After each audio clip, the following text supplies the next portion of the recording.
Hello bachcho, let's see this question. So the question says a simple pendulum of length 1 meter is allowed to oscillate with amplitude 2 degree.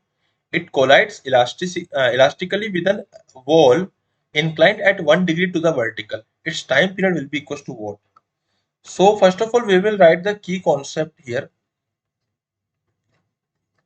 So what is the key concept? So the key concept is कि अगर हम time period की बात करें, time period आता है मेरा 2 pi under root of L by G. Time period of simple pendulum is what 2 pi under root of L by G. ठीक है, इसको मैंने लिख दिया यहाँ पे. अगर मैं बात करूं यहाँ पे फेजर डायग्राम की, तो if you talk about the in phasor diagram,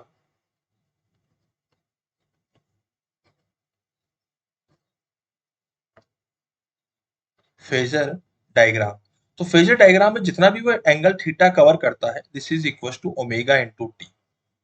okay, and what is omega? It is 2 pi by capital T into small T. इसको मैं इस तरीके से लिख दूंगा. तो चलिए हम यहाँ पे आप बात करते हैं. So we have this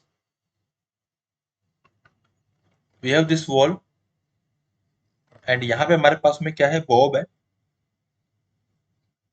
and ये मेरे पास में क्या है, 2 डिग्री है, ये 1 डिग्री. तो हो क्या रहा है अगर मैं इसको फेजर डायग्राम में बनाऊं?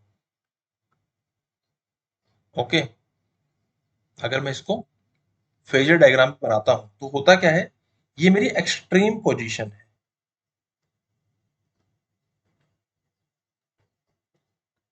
Okay, and this is the mean position. तो बेसिकली ये मीन पोजीशन है, ये एक्सट्रीम पोजीशन है, ये एक्सट्रीम पोजीशन है, और ये मीन पोजीशन है. अभी कितना कवर कर रहा है उसको हम फेजर डायग्राम पे समझने की कोशिश करते हैं.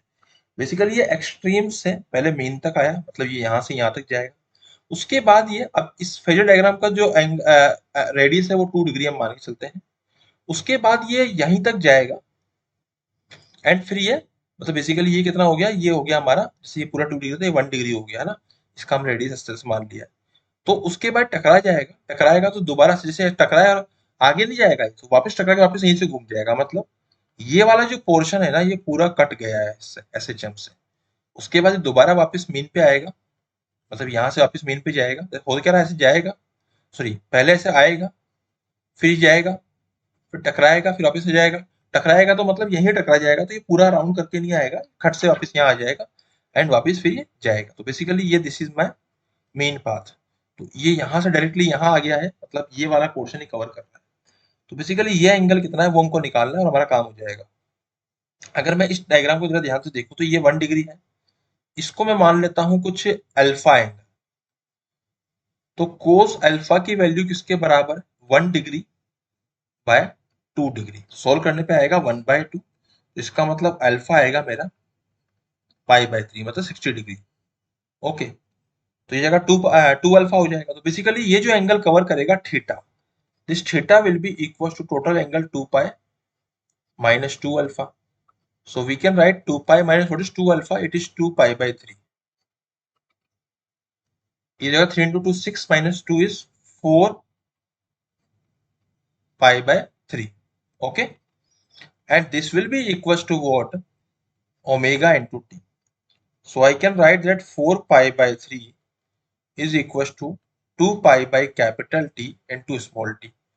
इसको जब मैं सोल्व करता हूं यहाँ पे, तो what I will get कि यहाँ से पाई से पाई कैंसिल आउट हो जाएगा, ये कैंसिल आउट हो जाएगा. It will be equal to what? T will be equals to what? 2 capital T by 3. And capital T की हमारी वैल्यू कितनी आएगी हम पहले से निकाल सकते हैं. सो यहाँ पे देखो, अगर हम कैपिटल T की बात करें 2 pi by under root of L by G. Even हम लोग यहाँ पे L की वैल्यू 1 पुट करेंगे एंड G को हम पुट कर सकते हैं पाई स्क्वायर. सो इस सोल्व करने पे कितना हो जाएगा, ये पाई बन जाएगा. तो कैपिटल T इज 2 सेकेंड. तो इसी को हम लोग यहाँ पुट कर सकते हैं, इट विल बी 4/3 सेकेंड. तो ये मेरा इसका आंसर आ जाएगा. तो टाइम पीरियड हमें यहाँ से पता लग गया था, 4/3 is final answer. Option number 2 is my final answer. I hope you understood it well. Best of luck.